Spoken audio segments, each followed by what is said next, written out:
جلتی سلگتی وادی میں اس وقت جو صورتحال ہے وہ ہر دن کی طرح گھمتی ہوتی جا رہی ہے۔ پہلے کشمیریوں پر ظلم سڑکوں پر، ان کے گھروں میں، پوری وادی میں نظر آ رہا تھا، پر اس کے بعد آرٹیکل 370 اور 35A کے بعد پوری ڈیموگرافی جو ہے وہ چینج کرنے کی بات ہو رہی ہے۔ بریگیڈیئر حارث نواز صاحب دفاعی تجزیہ کار ہمارے ساتھ موجود ہیں۔ بریگیڈیئر صاحب بہت شکریہ سر آپ کے وقت کا۔ 70 سال سے ایک چیز جو رکھی ہے بھارت نے، وہ اپنی افواج کے ذریعے، اپنی فورسز کے ذریعے ظلم اور جبر کے ساتھ کشمیریوں کی آواز کو دبانے کی ہے، لیکن وہ ہر دن کے ساتھ مزاحمت جو ہے اپنی جدوجہد آزادی کے لیے کشمیریوں کی اتنی زیادہ پاورفل ہے، یعنی اتنی بڑی فوج بھی ناکام رہی ہے، لیکن یہ ظلم اور جبر میں ایک منٹ بھی بھارت نے وہ کمی نہیں کی ہے۔ آپ سمجھتے کہ یہ جو ظلم ہے، جبر ہے، یہ کب، کیسے، کس طرح سے تھم سکے؟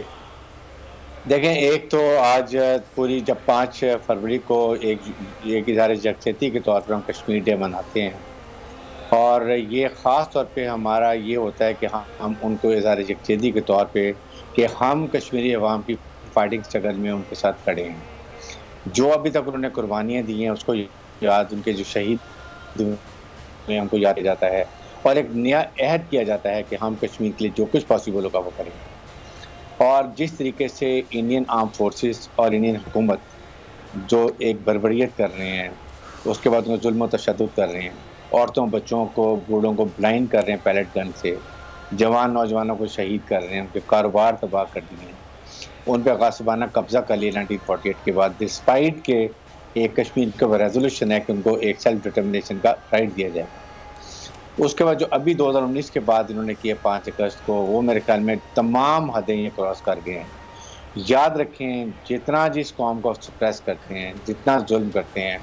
وہ اتنی طاقت سے ابھرتا ہے، اور وہی طاقت برہان وانی کی شہادت کے بعد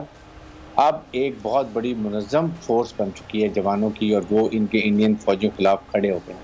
انہوں نے ہتھیار بھی اٹھائے ہوئے ہیں، ان کے ان ٹرینڈ ان پروفیشنل جو سولجرز ہیں ان کو مارتے بھی ہیں۔ خودکشیاں وہاں پر کشمیر کے بہت زیادہ بن گئی ہیں انڈین فورسز کی،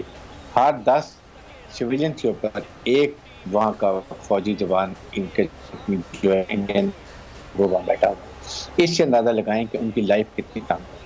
اب ذمہ داری ظاہر ہے کہ پاکستان میں ان کی محبت یہ ہے کہ وہ جب بھی شہید ہوتے ہیں اپنی باڈی کو پاکستان کے پرچم میں دفناتے ہیں۔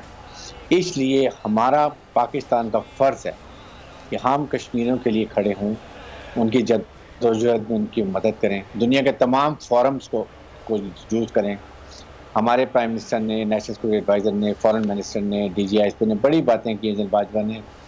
کہ ہم کشمیر ہمارا ہے، کشمیر ہم لے کے رہیں گے،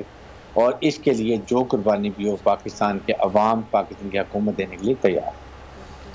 بالکل، یہ بڑا ایک جو آپ بات کریں، یہ حوصلہ اور جذبہ جو کشمیریوں کا، اس کے پیچھے پاکستان کی عوام، پاکستان کی حکومتیں، ریاست پاکستان، افواج پاکستان، وہ اسی طرح سے کھڑی ہے۔ سبسکرائب کریں اور بیل دبائیں تاکہ کوئی خبر رہ نہ جائے۔